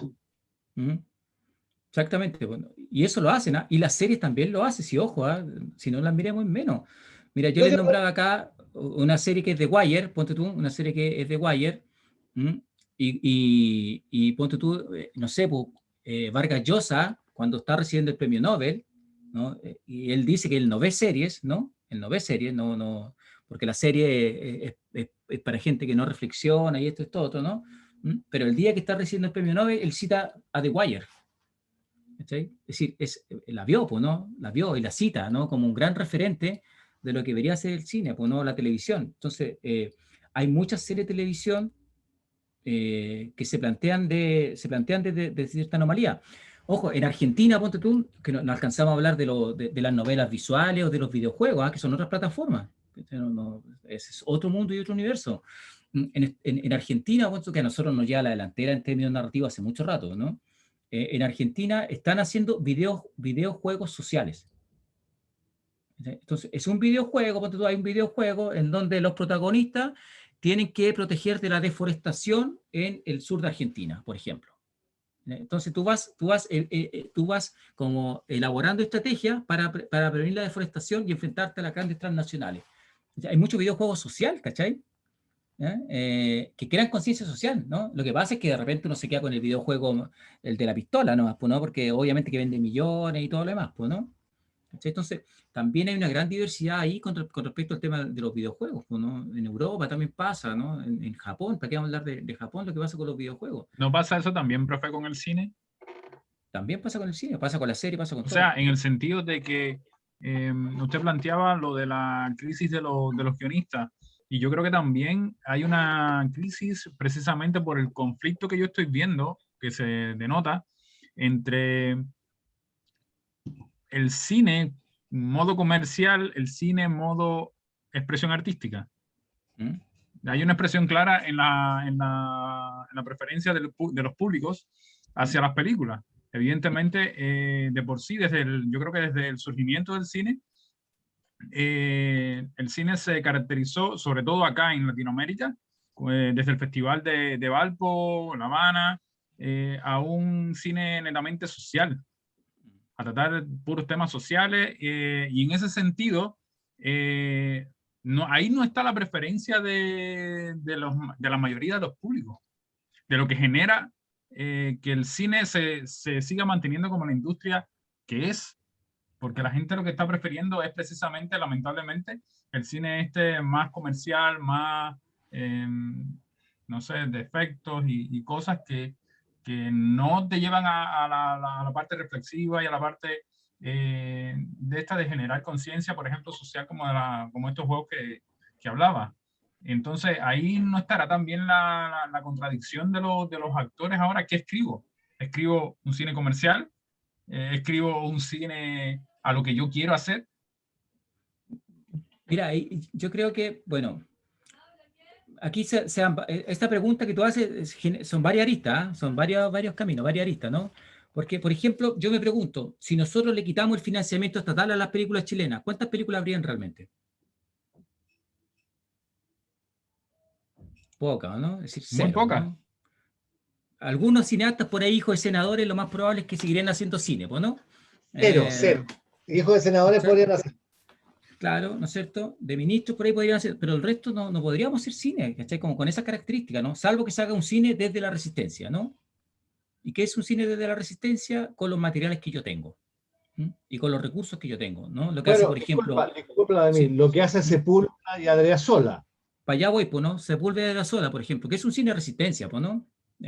Absolutamente ellos graban, financian, se autodistribuyen, ¿cachai? ¿No? Pero la gracia de ese cine es que se mantiene barato, accesible, ¿cachai? Es decir, ellos no van a hacer una película que no puedan financiar, porque primero políticamente es contrario a su postura creativa, ¿no es cierto? Pero es un cine de resistencia, ¿no? Y se mantiene en esa lógica. Lo que yo no... Dale, Ricardo. Dale. No, y además agregar a eso que tú dices, que además cuando tú haces un cine que lo financias tú, que no tiene que responder a esos financistas, no tienes que responderle a la gente que te financió, te responde a ti mismo y a tu propia postura nomás. Entonces tiene esa ventaja ese cine. Mira, hay una película chilena que no la voy a nombrar, ¿no? Porque esto está quedando grabado, pero no voy a nombrar. Pero igual esos modos de hacer individuales tienen que ir a un público. Y van a un público, y lo tienen, pum. Y lo tienen, pum. Sí, pero a lo que yo me refiero es a la competencia que vas a tener allí. O sea, es la competencia de Mono Paleón, como le digo yo. Pero es que depende, pues, ¿no? Depende, pues sí, bueno, está el mismo dicho que uno dice, ¿qué preferís ser? ¿Como cabeza de león o cola de no sé qué, cachai, no? Es decir, claramente no voy a ser cabeza de león, pues, ¿no? Pero porque tampoco tu cine se plantea así, pues, ¿no? Tu cine se plantea desde otra perspectiva, pero ponte tú, hay una película chilena, costó 330 millones de pesos, sin autor, 330 millones de pesos, pues, ¿no?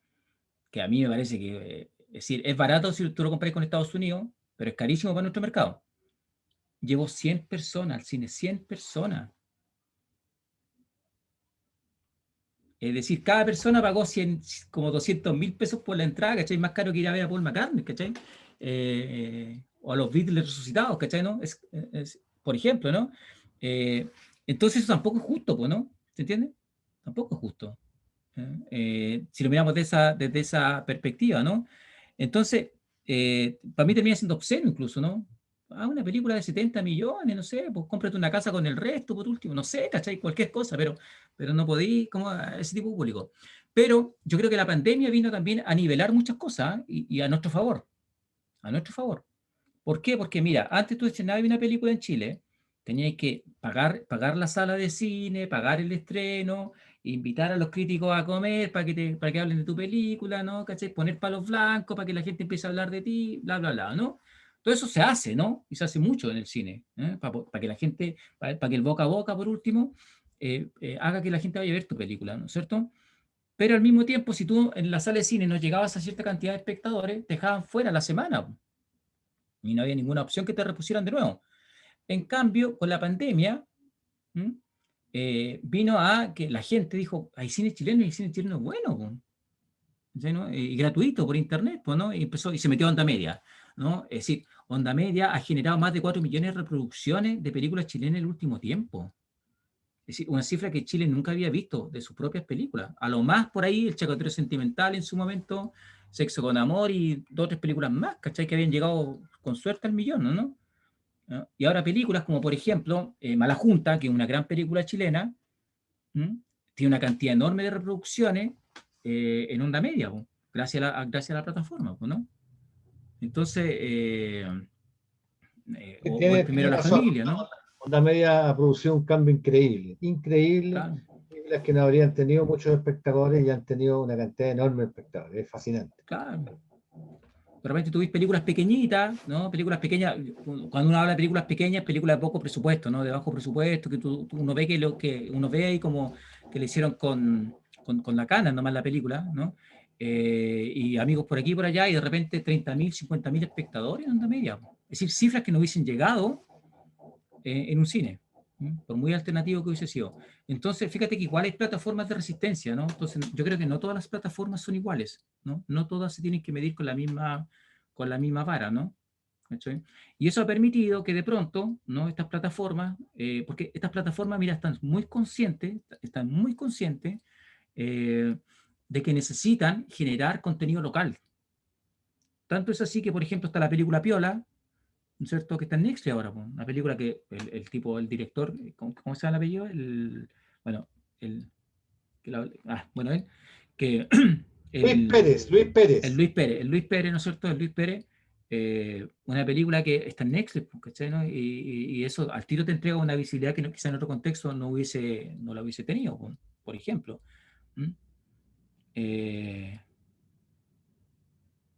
Dice, ¿cuál crees tú que puede ser el aporte de los guionistas en el contenido de este nuevo mundo post-pandemia? Mira, yo creo que lo primero que tenemos que tratar de hacer es ser propositivos, ¿no? Yo creo que aquí tenemos que aprender un poco. Se necesitan contenidos, sí o sí. Se necesitan contenidos. Cada vez más contenidos. Pero al mismo tiempo necesitamos ideas nuevas. Yo comparto absolutamente la opinión que tiene Ricardo del cine, en el sentido de que las series de televisión y las películas nos tienen que llevar por espacios poco visitados. Y a veces nosotros mismos, los que estamos aquí presentes, estamos tan acostumbrados a cierto tipo de realidad que como que no le damos importancia a esa realidad. Pero si de repente la empezamos a reobservar, ¿no?, a analizar, podemos encontrar películas muy hermosas y aquí al lado nuestro, rodeado nuestro. Te pongo el caso, el tiro de Mala Junta, ¿no? Mala Junta, mira, Mala Junta es una película de amigos. Es una película de amistad, ¿no? Que podría ser como Stand By Me norteamericano, ¿cachai? Sin ningún problema. Pero ¿cuál es la diferencia? Que la película se hace cargo del conflicto mapuche y se hace cargo del Sename, ¿no? Que es una realidad muy nuestra. Esa película es increíble y además nace de una escuela bastante particular, que es la escuela de la UDD. No, de la Católica. ¿No es de la UDD? ¿Ella estudió en la UDD? No, en la Católica estudió Claudia Burguillos. No sabía eso. Pensé que Sí. era de la UDD. Me retracto entonces. Pero es una gran película, es verdad. Una gran película, pues, ¿cachai? Entonces, fíjate que si se hace cargo de una realidad nuestra, pues, ¿no? Entonces, si nosotros empezamos a observar nuestra realidad, vamos a encontrar cosas que, vuelvo a decir, para nosotros como las miramos siempre, las vemos siempre, son comunes, pues. Yo siempre pongo este ejemplo, mira, pongo este ejemplo. En Chile estamos llenos de terremotos. Pero ¿cuántas películas de terremotos tenemos? Una. ¿Y de la guerra? ¿Y de la guerra del Pacífico? ¿Cuántas hay? ¿2? Los gringos, ¿cuántas películas de guerra han hecho? Películas de mar. Sí, porque acá todas las películas terminan como el personaje yendo al mar y mirando a la playa, ¿no? Pero eso no es una película de mar, pues, ¿no? Películas de mar, pues, ¿no? Que tenemos kilómetros de mar y no tenemos un cine de mar. ¿Cachai? Qué raro eso, ¿no? ¿Y eso qué nos indica, ¿no? Que no estamos mirando nuestro entorno. Y de pronto en nuestro entorno está la particularidad, ¿no? Está la diferencia, pues. Ya lo decía Tolstoy, pues, ¿no? Pinta tu aldea y serás universal, pues, ¿no? Y ahí hay una falencia grande, Vladimir, profe. Una falencia muy grande, es verdad. Estamos ahí, ¿no? En la inmediatez, pues. Entonces, hay muchos temas que son muy propios nuestros y que si uno lo empieza a analizar desde el punto de vista narrativo, pueden ser muy interesantes y muy propositivos, pues. Por ejemplo, ¿cachai? Vladimir, pensando ya viendo un poco la hora, debe estar cansado ya, maestro. ¿Alguien más quiere preguntar algo? ¿Alguien más quiere decir algo? Es el momento, por favor. Ojo, estas son reflexiones nomás, ¿no? Aquí nadie tiene la verdad, ¿no es cierto? Nadie sabe lo que va a pasar con esto, en realidad, pues, ¿no? Sí. Yo a veces hablo como si fuera la verdad, pero en realidad no es así, ¿eh? Es una forma de hablar nomás. Bueno, en vista que ya... A ver, ¿quién quiere hablar? ¿Me escuchan? Yo soy Gianfranco. Dale, ¿Cómo estás, Jan? Hola, primero que todo agradecer, bueno, el espacio, la charla súper enriquecedora, conocer de alguien que yo soy un entusiasta en realidad del cine, del contenido audiovisual, de la narrativa de los libros, también me interesa mucho el tema. Y un agrado siempre aprender cosas nuevas. Más que todo, agradecer la instancia, creo que es súper importante hablar de estos temas. Quizás hubiera sido importante algo que comentaste al principio, que era el tema de los estudios de los públicos, que parezca algo que tenga que ver solo con mercadotecnia, también es algo sociológico o hay un estudio social detrás que es súper importante y súper fuerte en el fondo de ver hacia dónde va tu contenido y qué tipo de público lo está absorbiendo, porque también habla de las sociedades en las que estamos insertos, ¿no?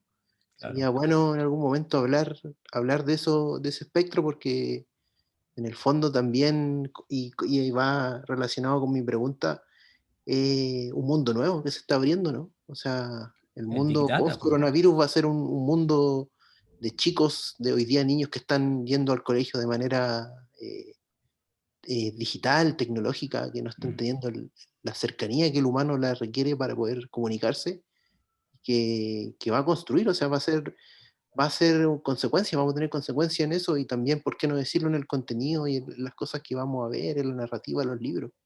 Eso. Absolutamente. Mira, y voy a compartir hay dos conceptos que es para desarrollarlo, también es largo, ¿no? Pero para cerrar, para dejarlo ahí, ¿no? Hoy en día, por ejemplo, en sociología se habla de las humanidades virtuales, ¿no? Es decir, la humanidad es virtual hoy en día, ya no es física, ¿cachai? Ya no es del tocarse, ¿no? Estamos hablando de las humanidades virtuales. A ese nivel donde el Internet y la inteligencia artificial y el Big Data tienen una importancia mucho más importante de la que nosotros creemos. De hecho, ya hay inteligencias artificiales que están escribiendo guiones. Entonces, imagínate dónde quedamos nosotros frente a eso. El otro día Isabel Allende firmaba un libro con inteligencia artificial, ella estaba en Estados Unidos y la otra persona estaba en España, firmándolo ahí con su propia mano, ¿cachai? ¿No? En esa distancia. ¿Ah? Y el otro elemento,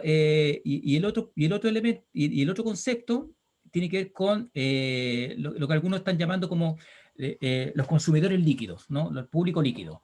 Que el público líquido es como el público que se va, que es un público no clasificable, ¿no? Y que se mueve en las redes sociales. A mí me pasa Todo un algo. universo, ¿no? A mí me pasa algo, que hay una plataforma nueva que se llama Twitch, no sé si algunos la conocen. Tampoco hablamos de Twitch, por ejemplo. Es un hostel que aloja en el fondo contenido audiovisual que la misma gente produce. Pero es de una espontaneidad y de algo efímero tan grande que incluso yo tengo 32 años, soy una persona relativamente joven, pero me choca un poco que en el fondo tú tienes 10 segundos para atraer a alguien.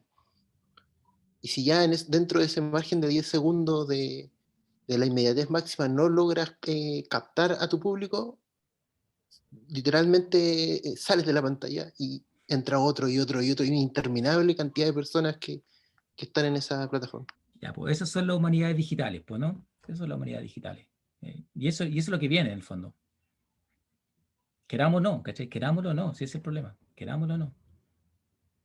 Ese es el punto. Eso. ¿Estáis muteado, Ricardo? ¿Estáis muteado? Profesor Vladimir, no, darle las gracias por esta gran charla y esta gran conversación que tuvimos. Recordarle a los compañeros que han asistido a la charla que la charla la próxima semana vuelve a ser el viernes. Está invitado un personaje de la historia del cine chileno, que es el gran productor Sergio Trabuco, que nos va a venir a hablar sobre el cine que se puede producir hoy. En la misma línea un poco de lo que hemos hablado hoy día con estos fenómenos de la hiperexplosión, de la hiperconectividad y de las plataformas. ¿Qué cine se puede producir hoy? Así que los esperamos con ansias que vuelvan a asistir a conversar con este personaje que ha estado vinculado al cine de los 60, le produjo películas de Litín, ha trabajado con los grandes próceres del cine chileno, tú lo conoces, Vladimir, es un gran productor. Así que los invitamos, los dejamos invitados y te damos las gracias nuevamente, Vladimir, por haber compartido con nosotros estos conceptos tan interesantes. Y muchas gracias a todos y que tengan un buen fin de semana. A ustedes, gracias por su tiempo, se pasaron, por haberse quedado hasta el final. Gracias.